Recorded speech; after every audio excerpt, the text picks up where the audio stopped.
ఏదైతే అమరవీరుల చరిత్ర ఇక్కడ ఏర్పాటు చేస్తారో దానికి సంబంధించిన పూర్తి వివరాలను ఇక్కడ పనిచేస్తున్న మహిళను అడిగి తెలుసుకునే ప్రయత్నం చేద్దాం. నా పేరు అనిత. ఎన్ని రోజులు పనిచేస్తున్నా 2 years అవుతుంది. అసలు ఏంది ఇక్కడ చరిత్ర, ఏంది ఇక్కడ విగ్రహాలను ఏర్పాటు చేసిన ప్రత్యేకత ఏంటి?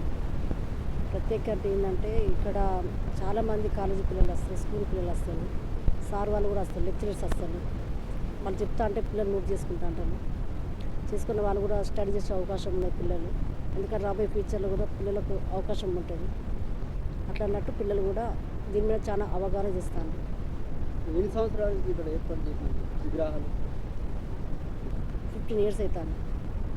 15 years కాంచెల్లి చాలా చరిత్రలో అతిపెద్ద చరిత్ర ఉంది దీనికి. తెలంగాణ చరిత్ర ఉంది దీనికి. పిల్లలు కూడా చాలా ఆసక్తి చూస్తూ ఉంటారు, మంచి నోట్స్ రాసుకుంటూ ఉంటారు. ఇక్కడ తెలంగాణ ఉద్యమం కూడా ఇక్కడ నుంచి స్టార్ట్ అయిందని ఇక్కడ వాళ్ళు చెప్తున్నారు. గవర్నమెంట్ చాలా మటుకు నిజం. ఇక్కడ ఉద్యమం చూసుకోవచ్చు. ఇక్కడ రజాకారులు ఇంటికి పోయి వాళ్ళ రోజు తెలంగాణ ఉద్యమం చేస్తే వాళ్ళని బయటకు పిలిచి వాళ్ళని హతమార్చినట్టు ఇది నిజమేనా? నిజమే నిజమే సార్. ఇది మీ జిల్లాలో ఏర్పాటు చేయడం అప్పుడు మీకు ఏ విధంగా ఫీల్ అవుతుంది? చాలామంది విదేశాలకు కొంటే వస్తారు, పిల్లలు వస్తారు, చాలామంది వస్తూ ఉంటారు, పోతూ ఉంటారు, చూస్తూ ఉంటారు, పోతూ ఉంటారు. ఇక్కడ మీది ఇక్కడనే మీది మరి ఇక్కడనే ఇక్కడ మీ జిల్లా కదా, ఇది మీ జిల్లా, మీ మండల కేంద్రంలో ఇలాంటి చరిత్రను ఏర్పాటు చేయడం నీకేమనిపిస్తుంది? చాలా సంతోషంగా ఉన్నది. చాలామంది కూడా చాలా హ్యాపీగా ఫీల్ అవుతూ ఉంటారు, మంచిగా అవిటిని చూసుకుంటా. చరిత్ర ఉంది తెలంగాణ చరిత్ర చాలా అంటే అప్పుడు మా కోసం ఇంత కష్టపడి తెలంగాణ కోసం ఇంత కష్టపడి చేసిండ్లా, మా కోసం ఇంత పోరాడిండ్లా అని అందరూ ఫలితంగానే ఈరోజు మనకు తెలంగాణ వచ్చింది. అవును సార్, స్ఫూర్తితో మనకు తెలంగాణ వచ్చింది. ఇక్కడ అవును సార్, చాలా మంది సంతోషపడుతూ ఉంటారు వచ్చి. అన్న ఇక్కడ ఈ తెలంగాణ అమరవీరుల స్తూపాన్నితో పాటు వారి గుర్తుగా ఇక్కడ అందరి విగ్రహాలను ఏర్పాటు చేయడం జరిగింది. అసలు ఎందుకు ఈ విగ్రహాలను ఏర్పాటు చేశారు? ఇక్కడ ఉన్న చరిత్ర ఏంటి? నా పేరు బొచ్చి జితేందర్ పరకాల, మాది పరకాల స్థానికం. అయితే 1947 15వ ఆగస్టు అర్ధరాత్రి మనకు స్వతంత్రం వచ్చింది. కానీ మన హైదరాబాద్కు స్వతంత్రం రాలే, రజాకారుల పాలన ఉండే. అయితే సర్దార్ వల్లభాయ్ పటేలు మన ఈ రజాకారులను స్వాతంత్ర ఉద్యమంలో కలవండి అని అంటే వాళ్ళు కలవక 1 సంవత్సరం పాటు మళ్ళా రజాకారులకు తెలంగాణ విమోచన యోధులకు అంటే ఇప్పుడు వాళ్ళకు మనకు యుద్ధం జరిగింది. ఆ యుద్ధంలో ఇక్కడ 14 మంది అమరవీరులు ఇక్కడ పరకాలలో అయిన్లు.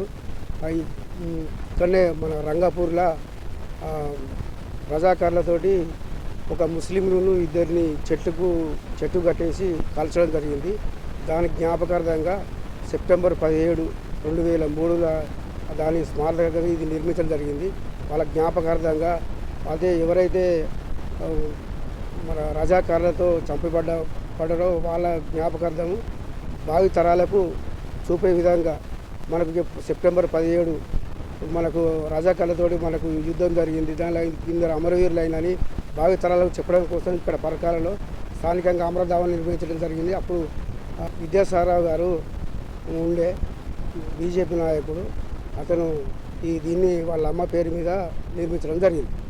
ఇప్పుడు ఈ స్థానికంగా ఇంత తెలంగాణ ఉద్యమం జరిగింది, ఇక్కడ వారి గుర్తుగా ఇక్కడ ఈ ఏదైతే స్తూపం ఏర్పాటు చేశారో దాని పట్ల మీరు ఏ విధంగా మీరు ఫీల్ అవుతున్నారు? చాలా సంతోషంగా ఫీల్ అవుతున్నాం. ఎందుకంటే చుట్టుపక్కల మొత్తం మన తెలంగాణ నుంచి తెలుసు, ఇక్కడికి వచ్చి ఇక్కడ ఇది చూసిపోతుంటారు విద్యార్థులు కానీ మేధావులు కానీ. తెలంగాణ ఉద్యమంలో చూస్తే ఇక్కడ నుంచి వెళ్ళే గద్దరు వరవర వాళ్ళందరూ ఇక్కడికి వచ్చి మన విద్యార్థులను మేలుగొల్పి మన తెలంగాణ సాధించుకోవడం జరిగింది. ఇది ఈ పరకాలలో ఉండడం చాలా సంతోషం వ్యక్తం చేస్తున్నాం.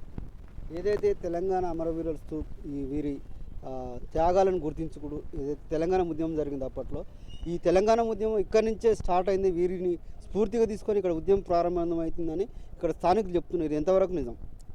అది అక్షరాల నిజం. ఎందుకంటే ఆనాడు రజాకారులతోటి యుద్ధం చాలా ఘోరంగా జరిగేది. ఇప్పుడు మహిళను అనకుండా ఎవరు అనకుండా ఆడలను వివాస్తులను చేసి రజాకారులు నానా చిత్రహింసలు పెట్టేది. దాని గుర్తుగా ఇక్కడ ఈ స్తూపాలు ఉండడం జరిగింది. నా పేరు గుడెల్లి తిరుపతి. ఇక్కడ ఏం పని చేస్తారు? నేను చెప్పాను నాకు అవుతుంది. ఇంకా అమృతం అంటే ప్రపంచానికి పేరు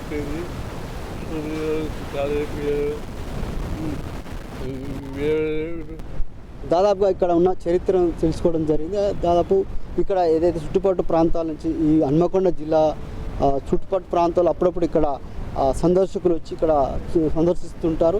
ఇక్కడ ఈ జిల్లాతో పాటు ఇతర జిల్లాల నుంచి, తెలంగాణ జిల్లా నుంచి కూడా వచ్చి ఇక్కడ ఉన్న మైదానంలో ఉన్న విగ్రహాలను కూడా సందర్శించి ఇక్కడ ఉన్న చరిత్రను కూడా వారు తెలుసుకోవడం జరుగుతుంది. అదేవిధంగా ఇటు విద్యార్థులు, ఉపాధ్యాయులు, యువకులు కూడా ఇక్కడ వచ్చి ఇక్కడ ఏం జరిగింది, ఇక్కడ ఉన్న దీని ప్రత్యేకత ఏంటి అనేది కూడా, విగ్రహాలను ఎందుకు ఏర్పాటు చేశారు, ఇక్కడ ఉన్న జరిగిన చరిత్ర ఏందని కూడా ఇక్కడ తెలియజేయడం జరుగుతుంది. ఇక్కడ విద్యార్థులు కూడా వచ్చి ఇక్కడ నోట్ చేసుకోవడం, ఎప్పుడు ఈ ఉద్యోగం జరిగింది, ఎంతమంది అసూలు పోసారనే చరిత్రను కూడా విద్యార్థులు, ఇక్కడ యువకులు కూడా వాళ్ళు నోట్ చేసుకోవడం జరుగుతుందని ఇటు ఉపాధ్యాయులు చెప్తున్నారు, స్థానికులు కూడా చెప్తున్నారు. ఏదేమైనప్పటికీ ఇక్కడ ఇంత తెలంగాణలో ఇంత పెద్ద చరిత్రను ఉన్నదనేది దాదాపు కొంతమందికి తెలుసు.